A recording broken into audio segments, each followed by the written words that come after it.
Thanks for coming in and seeing the tutorial on how you can use your Sims content journal that I have created on my Teespring store. So I am currently on my desktop. You can also use this on your iPads, your smartphones, any type of device that has a touchscreen. Those are usually the easiest of you to work with in this digital form.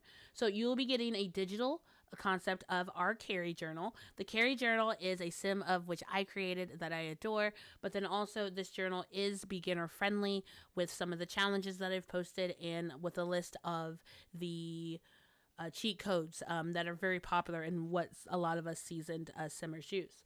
So as I'm using this on my desktop, it is a PDF form. I like to click the square up top here that's page view. It gives me 2 pages at a time that I can look at. So it's easier for me to kind of see more than just 1 page at a time.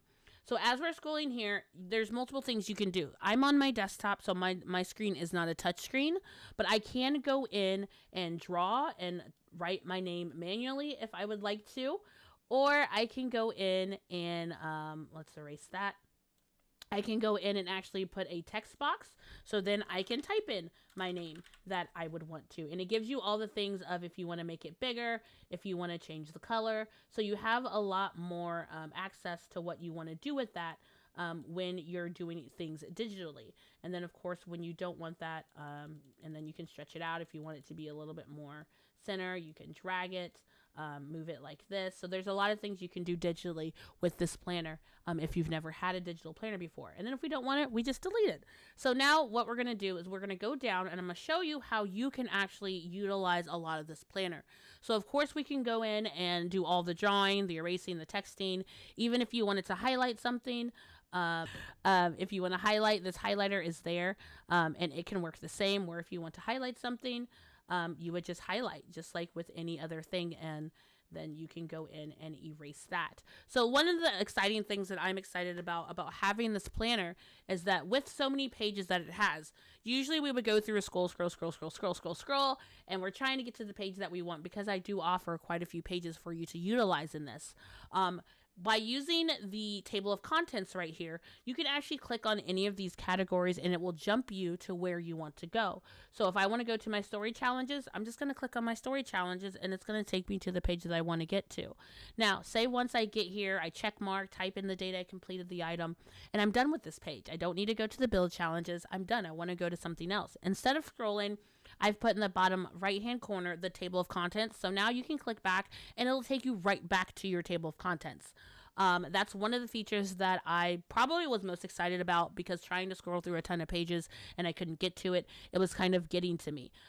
So I'm hoping that that will be very helpful for you as well. So if I want to get down to my cheat codes, it's going to take me down to my cheat codes. Now, of course, if I had the single page, as I go back up to my table of contents, I take the cheat codes, then it's going to single out on that cheat code page that I want, and then it'll take me right back up to the top. And every page does this. The only page that doesn't do this is my closing page, because eventually this will be a physical item. I don't want to put a date out yet, but it is to be announced when we will have a physical planner. But I wanted to offer these as digitals because, you know, The Sims is digital. We do a lot of things digitally, and there's a lot of things that just pop up in my head while I'm traveling, and it's easy for me to pull up my phone, pull up my tablet, or whatever have you, and just jot these things down. Your notes pages, like I said, you can easily type in everything that you're wanting to type line by line by line, so you can actually use it as a physical journal. But like I said, you are on the go. Now, of course, when you're on your phone, it's something that I believe there is a typing option on your iPhone if you want to type out things, so you can still do the typing. You don't have to constantly use your finger and things like that. And then one thing I also wanted to show was your building floor plans. This is where personally, I feel like I could use my finger or stylus on my iPad or my iPhone, but you can utilize this as well if you want just like a rough draft of your floor plan. You know, I'm on my mouse and keyboard right now. So, I mean, you can still get the idea of what you're doing, because I'm not an architect, so I'm not going to be able to draw perfectly. And even when I draw on paper, it's not perfect. of different things that I want to draw, but you get the idea. This is what I normally do for doors. So you can go in and make, those details. I thought it was going to delete just one little row for me, but it doesn't. It deletes the whole line.